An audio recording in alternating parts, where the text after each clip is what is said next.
Assalamualaikum warahmatullahi wabarakatuh. Kembali lagi di MMR Official, tempat di mana teman-teman akan mendapatkan informasi seputar Beasiswa Indonesia Bangkit atau LPDP Kemenang. Masih bersama aku Muhammad Anfur Rahman, Awardi Beasiswa Indonesia Bangkit yang saat ini menempuh studi di Pascasarjana Universitas Islam Negeri Mataram.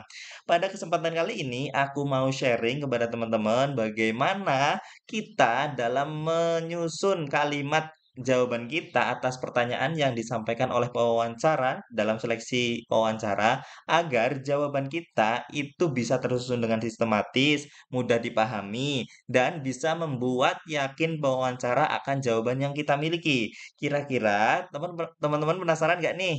Kalau penasaran, jangan lupa untuk like, subscribe, serta tekan tombol lonceng channel ini agar teman-teman tidak ketinggalan info terbaru seputar Biosis Indonesia Bangkit dan tentunya channel ini akan semakin berkembang. Nah, teman-teman, di layar teman-teman sudah terpaparkan ada judul yang akan kita bahas pada kesempatan kali ini, yaitu metode STAR, cara untuk menjawab pertanyaan wawancara beasiswa Indonesia Bangkit 2023. Mungkin dari teman-teman ada yang sudah familiar dengan metode atau cara ini, dan ada juga yang memang belum familiar. Tapi walaupun begitu, kita belajar bareng-bareng aja agar kita bisa mendapatkan ilmu lebih dan bisa lebih siap untuk menghadapi seleksi wawancara Beasiswa Indonesia Bangkit pada tahun 2023 ini. Nah, langsung saja. Sebenarnya metode STAR itu seperti apa sih? Kok bisa metode STAR ini digunakan untuk menjawab wawancara Beasiswa Indonesia Bangkit?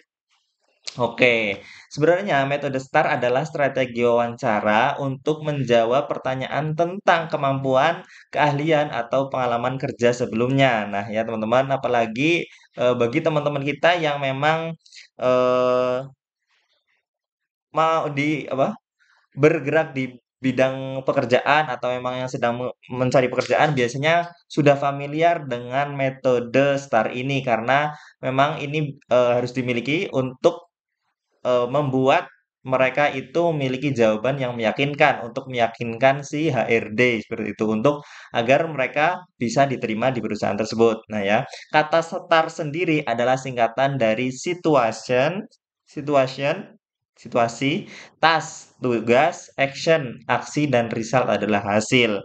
Ya, seperti aku jelaskan sebelumnya, cara ini banyak digunakan saat wawancara dan ditanyakan oleh recruiter untuk menganalisa pengalaman dan kualifikasi kamu sebagai kandidat. Jadi jangan khawatir teman-teman, walaupun ini sering digunakan dalam dunia pekerjaan, tapi ini juga bisa digunakan oleh kita-kita yang ingin menghadapi seleksi wawancara beasiswa, khususnya beasiswa Indonesia Bangkit ini. Ya, teman-teman, jadi jangan khawatir. Kita belajar bareng-bareng. Sebenarnya seperti apa sih langkah-langkahnya, cara yang dimiliki oleh metode STAR ini? Oke, yang pertama situation. Situation sesuai arti situation merujuk pada situasi sesuai konteks pertanyaan. Maksudnya, kamu perlu untuk menceritakan pengalaman yang pernah kamu lalui dengan situasi yang sesuai dengan konteks pertanyaan yang diajukan oleh interviewer. Nah, seperti itu. Jadi, langkah yang pertama, nanti ketika ditanyakan mengenai apapun itu yang pertama kita lakukan adalah menggambarkan kepada pewawancara tentang situasi yang terjadi pada saat kita melakukan atau bertemu peristiwa atau fenomena yang kita alami seperti itu. Nah, nanti aku kasih contoh ya di akhir penerapan metode STAR ini seperti itu. Jadi langkah yang pertama itu menggambarkan pada wawancara situasi yang terjadi saat itu seperti itu, yang sudah terjadi seperti itu. Terus kemudian yang kedua ini yang pertama situation, yang kedua yaitu task. Task ini mengurai peran dan tanggung jawab dalam situasi yang kamu ceritakan. Kamu perlu menekankan apa saja yang menjadi tanggung jawab dan tugasmu. Nah, ini langkah yang kedua. Yang pertama tadi situasi menggambarkan bagaimana situasi yang terjadi. Terus kemudian langkah yang kedua, kamu menjelaskan saat peristiwa itu terjadi, saat dalam situasi itu peran kamu itu apa sebenarnya, tugas dan tanggung jawab yang kamu miliki, kamu jelaskan kepada pewawancara seperti itu.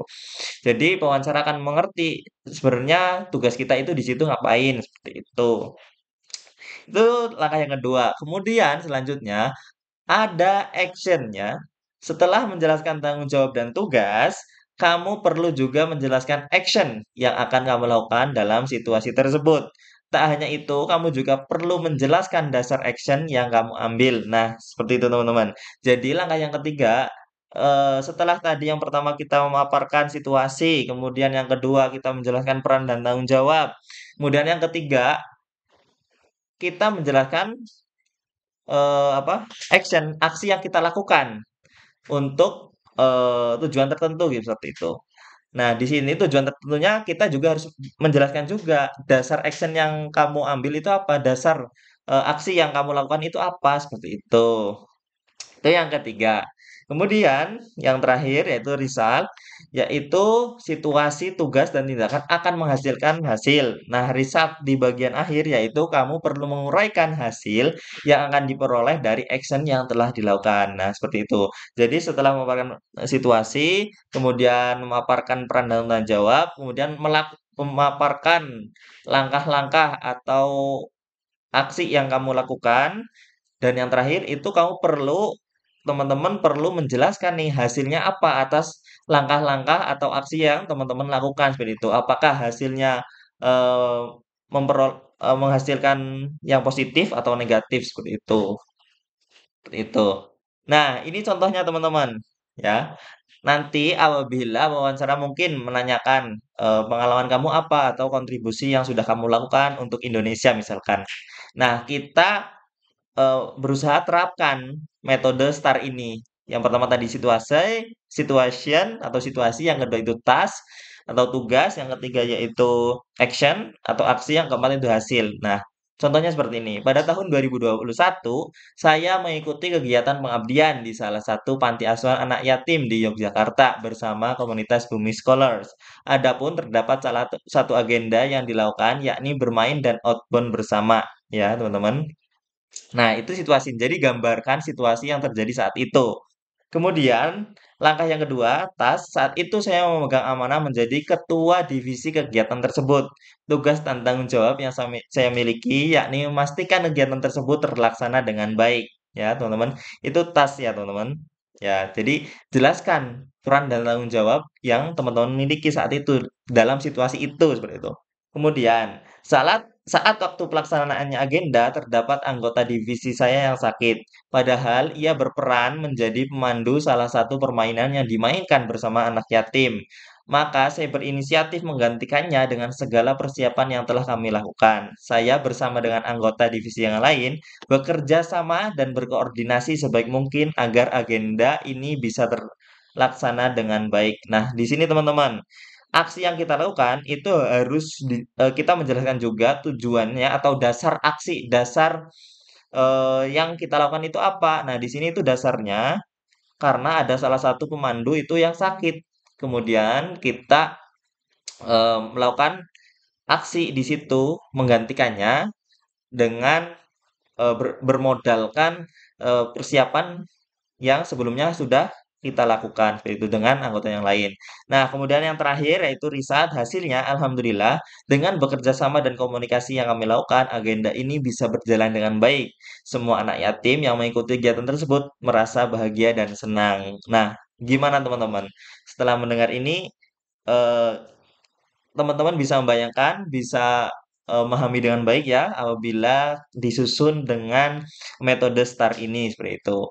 Berbeda apabila mungkin teman-teman atau aku menyampaikannya itu tidak menggunakan metode yang seperti ini. Itu nanti susunannya atau cara menyampaikannya itu kadangkala tidak tersusun dengan baik seperti itu. Kadang kita menjelaskan waktunya terlebih dahulu, kemudian perannya, kemudian hasilnya terlebih dahulu di awal, perannya di akhir. Nah, dengan ini eh, jawaban kita akan tersusun dengan baik, mudah dipahami, dan sedikit banyak akan membuat pewawancara yakin atas pengalaman atau cerita yang kita miliki seperti itu. Jangan khawatir teman-teman, ada contoh yang kedua nih teman-teman.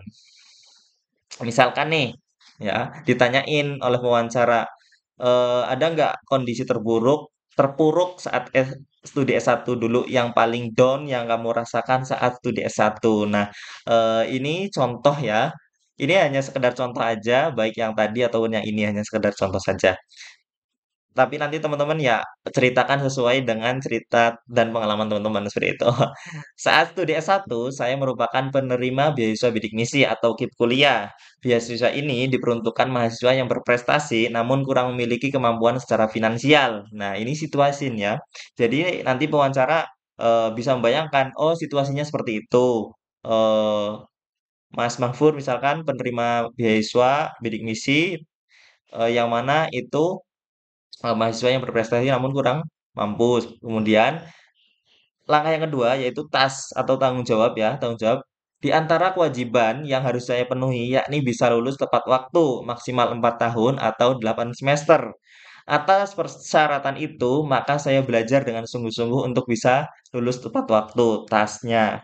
Kemudian yang ketiga, namun di semester 5 saya mengalami musibah kecelakaan dengan pengendara motor lain yang mengakibatkan cedera patah tulang kaki. Pada saat itu harus dirawat di rumah sakit dan memerlukan waktu penyembuhan paling singkat 5 bulan di rumah ya teman-teman. Biasanya kalau kita meninggalkan kuliah 5 bulan, ya otomatis ya teman-teman sudah tinggal semester pasti tidak lulus pada semester itu seperti itu. Nanti tidak lulus mata kuliah dan tidak bisa lanjut ke semester selanjutnya atau ngulang lah ibaratnya seperti itu. Terus kemudian karena saya teringat dengan kewajiban harus lulus tepat waktu, maka saya harus memotong waktu penyembuhan total dengan tetap berangkat ke kampus menggunakan bantuan tongkat pembantu untuk berjalan. Nah, di sini di sini maka saya harus memotong waktu penyembuhan total dengan tetap berangkat ke kampus menggunakan bantuan tokat pembantu itu adalah aksinya. Nah, aksi ini itu dasarnya itu karena saya kecelakaan seperti itu. Aku kecelakaan. Jadi aku mengambil aksi ini yaitu tetap berangkat dengan menggunakan bantuan tokat pembantu untuk berjalan. Seperti itu. Jadi di bagian aksi ini teman-teman juga harus bisa menjelaskan kenapa aksi tersebut itu dilakukan gitu, alasannya apa, gitu ya. Terus kemudian yang terakhir hasilnya dengan tekad kuat dan usaha yang saya lakukan untuk tetap berangkat kuliah karena khawatir akan tinggal semester, alhamdulillah saya bisa memenuhi segala kewajiban akademik hingga bisa lulus hingga semester akhir dan wisuda tepat waktu di semester 8 seperti itu teman-teman. Nah, kira-kira sudah ada gambaran nggak teman-teman? Metode STAR itu seperti apa? Kemudian bisa diterapkan nggak di rencana kontribusi teman-teman atau eh, apapun itulah yang berhubungan dengan teman-teman yang nantinya akan disampaikan oleh pewawancara seperti itu. Selanjutnya, oh ya, sudah selesai teman-teman. Mungkin itu teman-teman. Begitulah gambaran dan penerapan metode STAR ini untuk menyusun kalimat jawaban kita yang kita miliki untuk disampaikan ke pewawancara. Dengan cara itu, kita bisa menyusun jawaban kita agar tersusun dengan sistematis, mudah dipahami, dan bisa membuat pewawancara itu yakin seperti itu. Mungkin itu aja sharing dari aku. Aku ingatkan lagi, jangan lupa untuk like, subscribe, serta tekan tombol loncengnya agar channel MMR Official ini eh, tetap berkembang ke depannya dan tentunya teman-teman tidak ketinggalan info terbaru seputar Beasiswa Indonesia Bangkit dan em, channel ini akan berkelanjutan seperti itu, akan bermanfaat ke banyak orang seperti itu ya teman-teman. Apabila teman-teman juga ada pertanyaan atau mau request bahas apa lagi, silahkan komentar di kolom komentar aja. Mungkin itu aja dari aku. Sekian. Wassalamualaikum warahmatullahi wabarakatuh. Dadah.